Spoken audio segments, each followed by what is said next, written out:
Allah 1 Samuel pasal 15 ayat 23. Kita buka firman Tuhan 1 Samuel 15 ayatnya yang ke-23 dengan tema khotbah yaitu apa alasannya sampai Saul ditolak oleh Tuhan. Penyebab Saul ditolak oleh Allah, itulah yang menjadi topik khotbahku pada minggu hari ini. Penyebab Raja Saul ditolak oleh Tuhan. Kita akan lihat 1 Samuel 15 ayatnya yang ke-23. Saudara duduk saja, kita baca ayat ini bersama-sama. Karena ini hanya satu ayat saja. Kita baca dengan suara yang mantap, dengan suara yang lantang. 1 Samuel 15 ayat 23 yang sudah dapat katakan amin. Amin. 2, 3, mulai. Sebab pendurhakaan adalah sama seperti dosa bertemu, dan kedegilan adalah sama seperti menyembah berhala. Dan terakhir, karena engkau telah menolak firman Tuhan, maka ia telah menolak engkau sebagai raja. Puji Tuhan. Saudara, pasal ini bicara tentang Saul ditolak sebagai raja oleh Allah. Saul adalah raja pertama bangsa Israel. Sebetulnya Saul ini juga bukan pilihan Tuhan. Saul menjadi raja ini sebetulnya bukan pilihan Allah, karena desakan bangsa Israel. Bangsa Israel mengeluh kepada seorang hamba Tuhan yang bernama Nabi Samuel. Mereka berkata, kok kita ini tidak seperti bangsa-bangsa yang lain sih? Bangsa lain lihat sana, mereka diperintah oleh seorang raja. Kok kita hakim terus, hakim terus? Cobalah kita ada raja. Jadi karena desakan itu, maka Samuel terpaksa memilih seorang yang bernama Saul menjadi raja. Jadi sebetulnya yang Raja Saul ini juga bukan pilihan Allah. Ini karena desakan, dorongan daripada bangsa Israel. Mereka mendesak supaya ada satu raja yang memerintah untuk mereka, yaitu bangsa Israel. Maka dipilihlah Saul untuk menjadi raja. Saul ini, saudaraku, dari keturunan Benyamin, dari 12 suku atau dari 12 anak daripada Yakub. Dan Saul ini merupakan keturunan dari suku Benyamin, suku yang paling bongso, yang paling adik, yang paling muda namanya adalah Benyamin. Dan dari Benyamin inilah Saul hadir, saudara. Benyamin adalah merupakan anak daripada Yakub dengan Rahel. Rahel punya 2 anak, Yusuf kakaknya Benyamin, lalu ada Benyamin. Saul dari suku Benyamin, dari suku yang paling bongsu. Sebetulnya dia bukan pilihan Tuhan. Berbeda dengan Daud. Kalau Daud itu memang berkenan di hati Allah, Allah sendiri yang memilih Daud melalui Samuel juga. Saul berbeda. Ini adalah pilihan yang karena desakan. Ada beberapa saudaraku yang akan saya sampaikan di sini terkait dengan kenapa sampai Saul itu ditolak oleh Tuhan. Yang pertama, karena dia melanggar aturan persembahan. Kita akan lihat di sana dalam 1 Samuel pasal 13 ayat 9 sampai 13. Alasan Allah menolak Saul yang pertama, dia melanggar aturan persembahan. 1 Samuel 13 ayat 9 sampai 13, firman Allah berbunyi, sebab itu Saul berkata, bawalah kepadaku korban bakaran dan korban keselamatan itu. Lalu ia mempersembahkan korban bakaran. Baru saja ia habis mempersembahkan korban bakaran, maka tampaklah Samuel datang. Saul pergi menyongsongnya untuk memberi salam kepadanya. Tetapi kata Samuel, apa yang telah kau perbuat? Jawab Saul, karena aku melihat rakyat itu berdesak-desak meninggalkan aku, dan engkau tidak datang pada waktu yang telah ditentukan. Padahal orang Filistin telah berkumpul di Mikmas. Maka pikirku, sebentar lagi orang Filistin akan menyerang aku di Gilgal. Padahal aku belum memohonkan belas kasihan Tuhan. Sebab itu aku memberanikan diri, lalu mempersembahkan korban bakaran. Kata Samuel kepada Saul, perbuatanmu itu bodoh. Engkau tidak mengikuti perintah Tuhan Allahmu, yang diperintahkannya kepadamu, sebab seandainya Tuhan mengokohkan kerajaan atas orang Israel untuk selama-lamanya. Karena kesalahan inilah, saudaraku, Samuel menyebut tindakan Saul adalah tindakan yang paling bodoh. Saudara tahu aturan mempersembahkan korban itu bukan raja punya urusan. Raja tidak layak dan tidak berhak untuk mengatur persembahan, apalagi mempersembahkan korban. Dia tidak boleh. Yang bisa mempersembahkan korban itu adalah seorang imam, seorang nabi, hamba Tuhan yang memang sudah dipilih oleh Tuhan. Raja tidak punya hak untuk mengatur soal persembahan. Tapi berani sekali raja yang satu, dia mengambil alih. Jadi alasan yang pertama karena dia bersalah soal apa? Aturan mengenai persembahan. Dia panik karena bangsa Filistin sudah dekat untuk menyerang mereka. Padahal Samuel sudah berpesan, kau tunggu aku di Gilgal 7 hari, nanti aku akan datang. Padahal Samuel menepati janjinya. Pada hari yang ke-7 dia betul hadir, tapi sayangnya raja telah melakukan tindakan yang bodoh. Samuel bilang, tunggu saya, nanti saya yang urus persembahan itu, yang ngatur korban persembahan. Sebelum kalian berperang, kita harus doa dulu. Kita menghadap Tuhan lewat apa? Mereka mempersembahkan korban. Tapi sayangnya Saul telah mengambil alih. Sehingga waktu Samuel datang, apa yang telah kamu perbuat ini? Kata Samuel. Dia berkata, pikirku kita sudah terdesak. Dan sebentar lagi bangsa Filistin akan menyerang aku. Maka aku memberanikan diri untuk mempersembahkan korban. Wah, Samuel berkata, tindakanmu ini sangat bodoh sekali. Sehingga kita melihat dari alasan inilah Allah undur daripada ketidaktaatan, saudara, tidak taat. Jadi ini satu hal yang sangat luar biasa untuk kita renungkan pagi hari. Tindakannya adalah tindakan bodoh. Urusan mempersembahkan korban adalah bukan urusan raja. Itu urusan hamba Tuhan. Urusan seorang imam, urusan seorang nabi. Dia mengambil alih hal itu. Jadi dia bersalahan, dia melanggar aturan tentang persembahan. Dia berani sekali mengambil alih apa yang menjadi bukan kewenangannya. Dia ambil alih, saudara. Wah, ini tidak taat sekali. Samuel bilang, kau tunggu saja. Nanti pasti saya muncul juga kok. Nanti saya pasti akan datang. Karena kepanikan. Jadi ini alasan yang pertama. Yang kedua, apa yang menyebabkan Allah undur dan menolak Saul? Kita lihat yang kedua, dia meremehkan firman Tuhan. Ini yang kedua, 1 Samuel 15 ayat 1 sampai dengan ayatnya yang ketiga.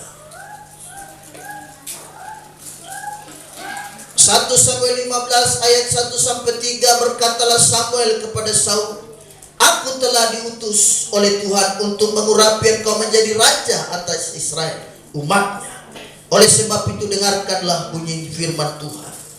Beginilah firman Tuhan semesta alam, aku akan membalas apa yang dilakukan orang Amalek kepada orang Israel.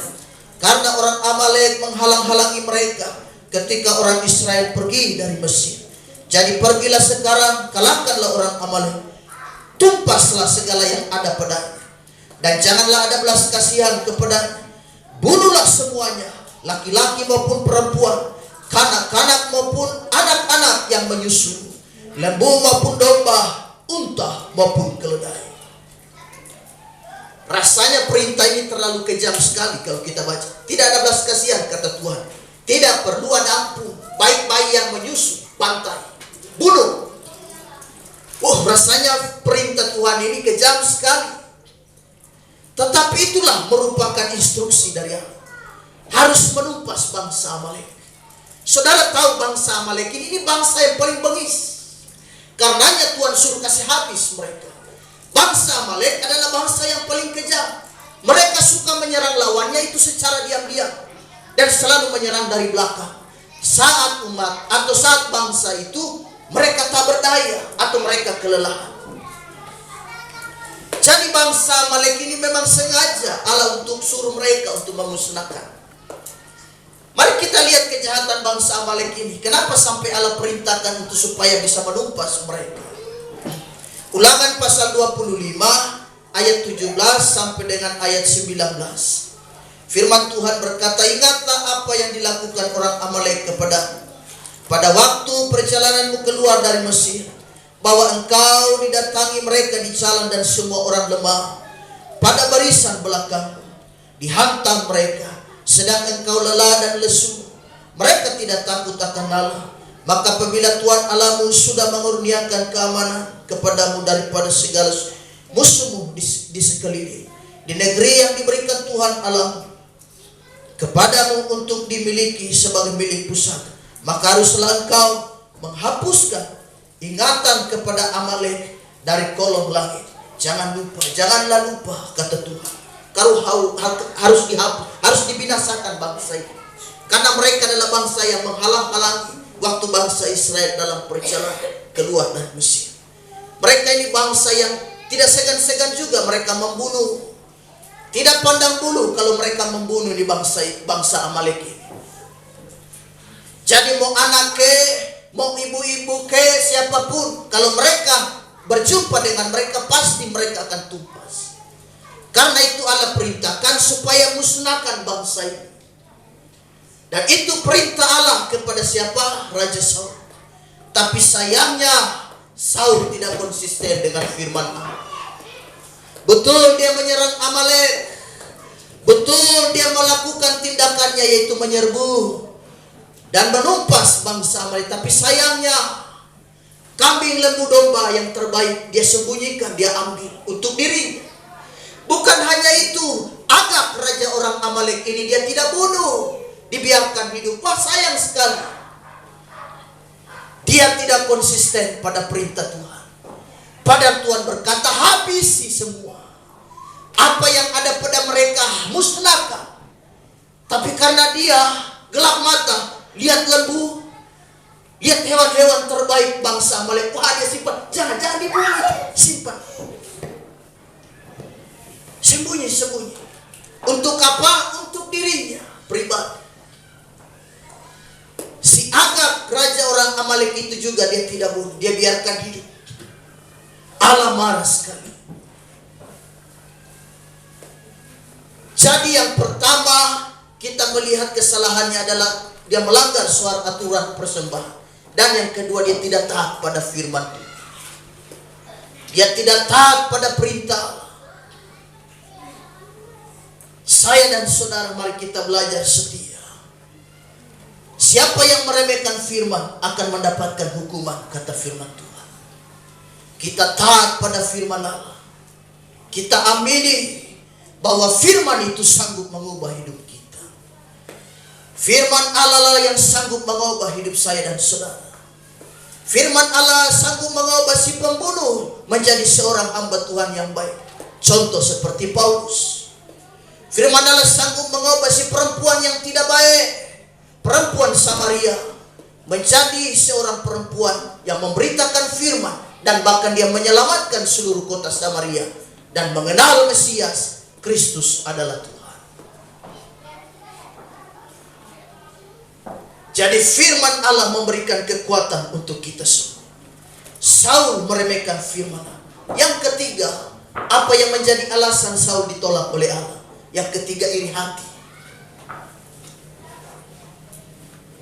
1 Samuel 18 ayatnya yang ke-8 sampai ayatnya yang ke-9. 1 Samuel 18 ayat 8 sampai 9, firman Allah berkata, lalu bangkitlah amarah Saul dengan sangat, dan perkataan itu menyebalkan hatinya. Sebab pikirnya, kepada Daud diperhitungkan mereka berlaksa-laksa, tetapi kepadaku diperhitungkan dia beribu-ribu. Akhir-akhirnya jabatan raja ini pun jatuh kepadanya. Sejak hari itu maka Saul selalu mendengki Daud. Iri hati. Perempuan-perempuan Israel mereka menyambut kemenangan Daud habis membantai Goliat, manusia raksasa dan besar itu. Perempuan-perempuan Yerusalem, perempuan-perempuan Israel, mereka bernyanyi. Mereka menyanyikan satu lagu yang sangat luar biasa. Lagunya apa? Saul membunuh beribu-ribu, tetapi Daud membunuh berlaksa-laksa. Wah, kata-kata itu membuat hati seorang raja ini menjadi jengkel sekali. Dia tidak suka, dia tidak senang. Semenjak hari itu iblis menguasai hatinya, sehingga dia selalu kerasukan setan, selalu dirasuk oleh iblis. Kenapa? Karena iri hati. Jadi sebetulnya iri hati ini bisa menghancurkan diri kita. Iri hati ini menghancurkan hidup saya dan saudara. Jangan saudara pikir iri hati ini bisa menghancurkan orang lain. Enggak, kita sendiri yang akan terluka. Seperti dalam ilustrasi yang pernah saya sampaikan, ada seekor ular yang masuk kepada gudang perkakas. Gudang perkakas artinya semua gergaji, pahat, paku ada di situ. Ular ini masuk ke sana, tidak sengaja dia menyenggol gergaji yang tajam. Badannya terluka dan dia menjadi marah. Dia pikir itu lawannya. Kemudian dia lilit gergaji ini. Saking kuatnya dia melilit gergaji, makin berdarah dan makin terluka, dan akhirnya dia mati. Jadi dosa iri hati, makin kuat kita iri hati, makin mati hidup kita. Iri hati, kebencian. Orang yang iri hati itu sama seperti dia minum racun, tapi dia berharap orang sana yang mati. Kau yang mati, karena kau yang minum racun. Kita yang minum racun, tapi kita bilang nanti dia yang mati. Kita yang minum racun. Kita yang minum racun, kita berharap orang sana yang nanti mati. Itulah dosa, iri hati. Kita lihat kan Raja Saul. Makin dia dengki, makin dia iri, habis hidupnya, makin dirasuk setan. Jadi boleh saya katakan, orang yang kalau sudah taruh kebencian, taruh iri hati, setan pasti akan menguasai hidupnya. Jadi yang berikut adalah dosa iri hati. Ini yang membuat Allah marah dan Allah undur kepada Saul. Lalu yang berikut, apalagi yang menyebabkan Allah tidak suka dengan Saul? Tidak menghormati hamba Tuhan. Yang satu ini. Kita lihat ayatnya, 1 Samuel pasal 15 ayat 27 sampai 28. Ini kesalahan Saul yang berikutnya, yang membuat Allah undur dari hadapannya, tidak suka lagi, dan bahkan kerajaannya tidak kokoh untuk selama-lamanya. 1 Samuel 15 ayat 27 sampai 28. Ketika Samuel berpaling hendak pergi, maka Saul memegang puncak jubah Samuel sampai terkoyak. Kemudian berkatalah Samuel kepadanya, Tuhan telah mengoyakkan daripadamu jabatan raja atas Israel pada hari ini, dan telah memberikannya kepada orang lain yang lebih baik daripada kamu. Tidak menghormati hamba Tuhan. Ketika Samuel menyampaikan pesan tentang kelakuannya itu bodoh sekali, dia mempersembahkan korban. Begitu Samuel untuk dia berpaling dan mau pergi tinggalkan dia, karena dia ngotot harus ikut dengan Samuel. Aku mau ikut kau, tidak bisa. Kau telah melanggar perintah Tuhan. Begitu Samuel hamba Tuhan ini mau pergi, mau tinggalkan dia, berpaling pada, berani sekali dia. Dia ke sana tarik jubah daripada Samuel sampai koyak, sampai sobek. Bayangkan, tidak hormat hamba Tuhan ini. Orang ini tidak menghormati hamba Tuhan, tidak menghargai seorang hamba Tuhan. Dia tarik jubah daripada Samuel sampai koyak, kata firman, sampai sobek. Bayangkan, kau berani sekali. Mari kita belajar menghargai otoritas kepemimpinan yang Tuhan percayakan kepada siapapun dia. Saudara belajar menghormati dan menghargai gembala, siapapun orang tua rohani yang membimbing kita pada jalan takut akan Tuhan. Kami sebagai gembala juga punya pimpinan. Ada otoritas pimpinan yang Tuhan taruh pada mereka. Jadi kita saling menghargai, kita saling menghormati satu dengan yang lain. Anak-anak yang di rumah menghormati orang tua, menghargai orang tua. Jangan kurang ajar kepada orang tua.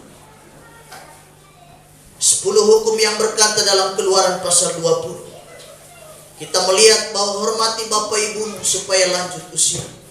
Jadi kalau tidak hormat orang tua bisa mati muda. Umur 27 tahun Tuhan panggil pulang. Tapi kalau kita hormat orang tua, kita hargai orang tua. Sekarang banyak anak-anak yang kehilangan rasa hormat kepada orang tua. Gak boleh. Kehilangan rasa hormat kepada pemimpin. Kita menghormati, menghargai pemimpin. Saul ditolak oleh Tuhan, tidak menghormati hamba Tuhan, tidak menghormati Saul. Bayangkan dia tega sekali, dia nekat sekali menarik jubah daripada Samuel sampai koyak, sampai sobek. Wah, tidak sopan sekali. Bayangkan kalau ada orang tarik baju saudara sampai sobek, pasti saudara marah. Ini kan tindakan yang sangat tidak menyenangkan, tindakan yang sangat tidak terpuji yang dilakukan oleh Saul ini. Itulah sebabnya Allah undur daripadanya. Dia punya kesalahan ini luar biasa sekali, saudara. Tidak menghormati Nabi Tuhan, tidak menghargai pemimpin. Saya anjurkan saudara, mari kita belajar menghormati. Kita belajar menghargai pemimpin kita, supaya kita melihat bagaimana berkat itu terjadi atas hidup saya dan saudara. Yang terakhir, apa yang menyebabkan Tuhan Allah undur daripada Saul? Ini yang fatal lagi, saudara. Yang terakhir ini sangat fatal juga. 1 Samuel pasal 28 ayatnya yang ke-7. Kita akan lihat ayat ini.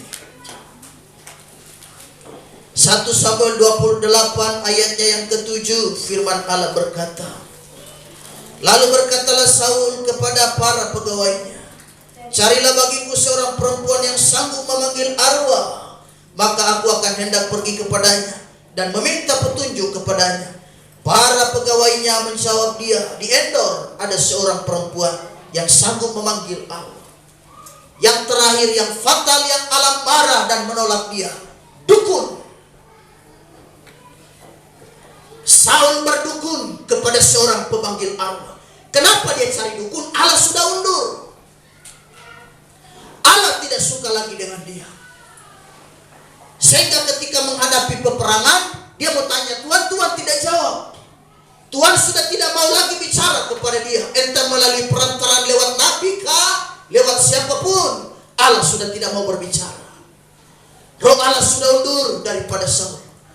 Maka tindakannya apa yang dia lakukan? Karena waktu itu mereka akan pergi berperang melawan bangsa Filistin juga.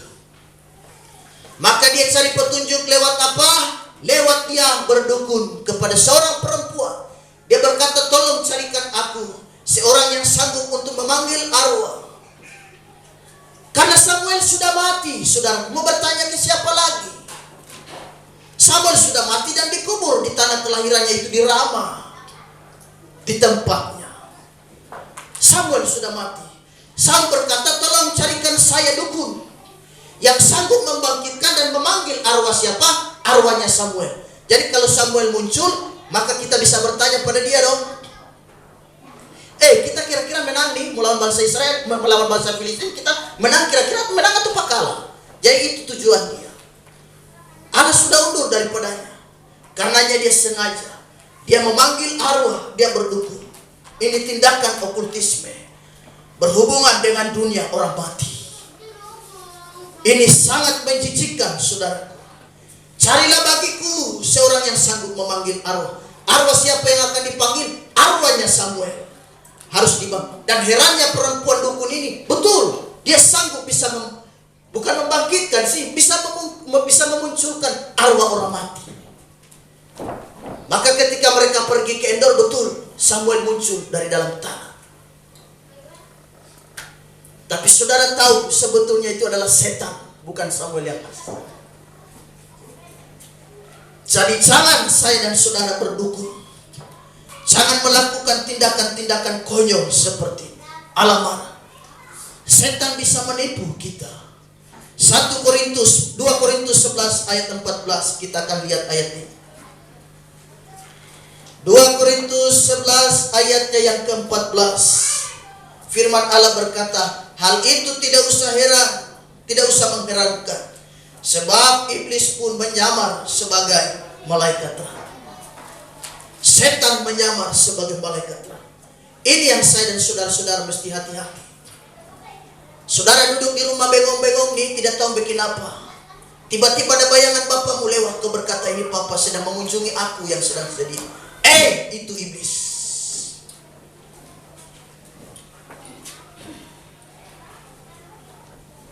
Setan bisa menyamar sebagai malaikat terang. Mari kita baca satu ayat lagi untuk meyakinkan kita. Tidak ada hubungan antara orang mati dan hidup. Yang Ayub pasal 7 ayat 9 sampai dengan 10. Ayub pasal 7 ayat 9 sampai dengan 10, firman Allah berkata, sebagaimana awan lenyap dan melayang hilang, demikian juga orang yang turun ke dalam dunia orang mati tidak akan muncul kembali. Ia tidak lagi kembali ke rumahnya dan tidak dikenal lagi oleh tempat tinggal. Lalu siapa orang-orang yang biasa muncul dan kita lihat? Itulah pekerjaan setan. Jadi saya dan saudara tidak boleh. Saul mencari pertolongan lewat apa? Lewat berdukun. Seorang perempuan yang ada di Endor. Untuk apa? Untuk meminta petunjuk kepadanya. Jangan meminta petunjuk kepada orang mati. Tidak boleh. Anda salah besar. Meminta pertolongan ke kubur-kuburan. Jangan, saudara. Tidak boleh. Meminta pertolongan kepada siapapun. Mengandalkan manusia saja kita terkutuk, kata firman Allah. Apalagi mengandalkan arwah-arwah orang mati. Gak boleh. Mencari petunjuk-petunjuk di kuburan. Sampai saudara mau nekat tidur di kuburan. Aku perhatikan ada yang orang bisa nekat tidur di kuburan bisa berhari-hari. Demi apa? Meminta angka. Bayangkan. Yang dia dapatkan bukan angka, malah dia kesurupan. Dia kerasukan setan.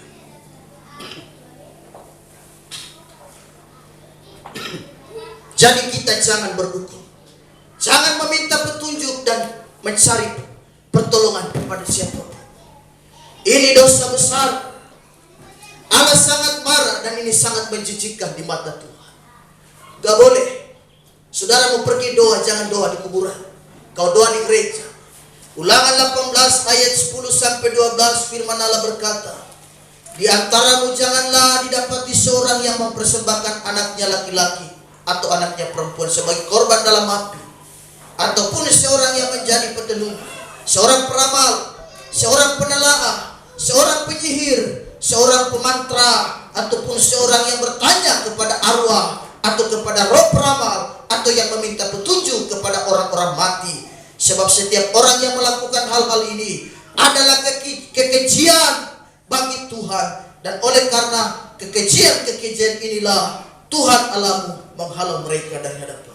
Kekejian. Memanggil arwah, berdukun dan lain sebagainya. Kekejian di mata Tuhan. Saudara bisa kasih kode ayat itu? Gak boleh. Jadi ini merupakan kekejian di mata Tuhan. Kau tidak boleh. Kau cukup percaya Tuhan saja. Melangkah kemana saja aku percaya Tuhan ikut serta. Pergi kemana saja aku tahu Tuhan kirim malaikat untuk menjagaku. Aku tahu setiap langkahku diatur oleh Tuhan. Dan aku tidak bimbang, aku tidak takut. Karena dia selalu bersama-sama denganku. Gadamu dan tongkatmu, itulah yang selalu menghibur aku. Kata Daud. Jadi saya dan saudara lepas kita buang. Adakah hal-hal yang konyol yang kau percayai hari-hari ini? Kita buang. Kau masih percaya kain merah, kau masih percaya kayu sepanggal dan lain sebagainya. Akar apapun itu yang tersimpan pada dompet dan sakmu, tolong keluarkan dan kita bakar hari ini juga kalau ada. Jadi kita percaya Yesus saja. Haleluya. Kita buang semua kepercayaan nenek moyang. Jangan percaya hal apapun. Kita cukup percaya Tuhan. Kita jalan kemana Tuhan pasti serta. Kita hidup dalam penyembahan. Karenanya kalau pemimpin pujian ajak kita menyembah, mari kita menyembah. Kekuatan gereja ada penyembahan. Setan tidak peduli saudara kasih perpuluhan. Iblis tidak peduli saudara rajin kebaktian. Setan tidak peduli saudara datang ke gereja tiap minggu, dia tidak peduli. Setan tidak peduli. Tapi dia peduli soal penyembahan. Saat menyembah Anda mengantuk, setan senang. Saat di rumahmu Anda punya persoalan tapi tidak datang doa cari Tuhan dalam penyembahan, setan senang. Setan paling peduli dengan hal yang satu. Karena itu memang tujuan dia dari awal. Dia mau disembah, kan di surga dia mau disembah seperti layaknya Allah. Tapi gagal rencananya itu. Tuhan buang dia ke bumi, campakkan dia ke bumi. Jadi penyembahan ini menjadi incaran daripada setan. Setan tidak peduli saudara rajin kebaktian, saudara rajin memberi persembahan. Dia tidak pusing dengan hal itu. Tapi dia paling tidak suka kalau saudara nyembah Tuhan. Saudara tahu cobaan yang ketiga yang setan ajukan pada Yesus apa?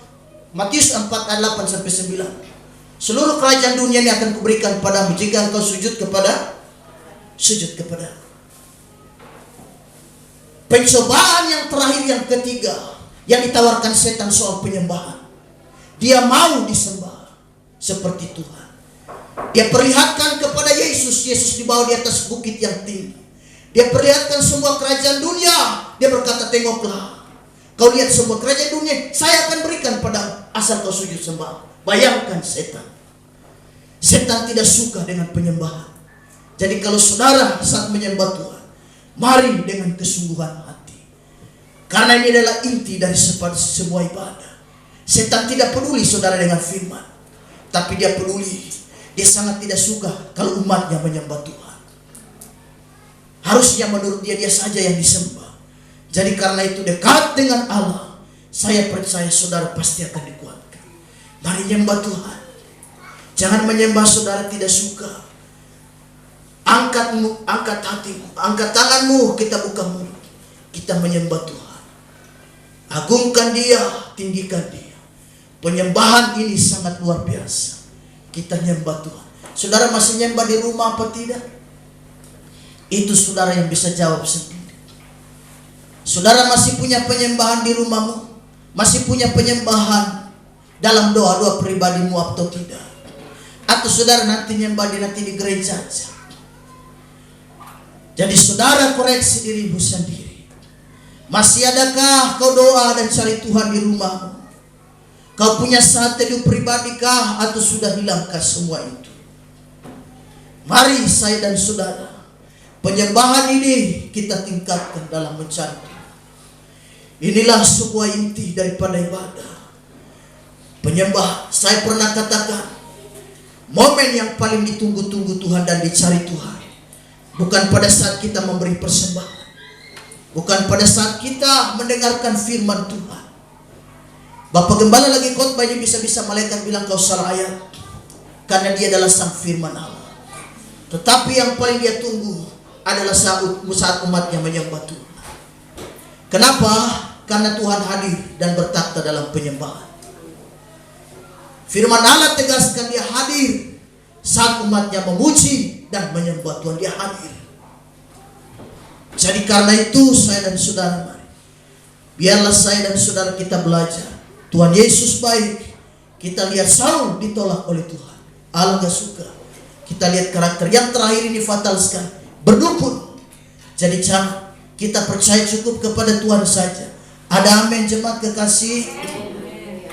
Kita hanya percaya kepada Allah. Dia sang pemberi hidup. Tuhan Yesus memberkati. Biarlah firman Tuhan menguatkan saya dan saudara. Haleluya. Tuhan Yesus baik.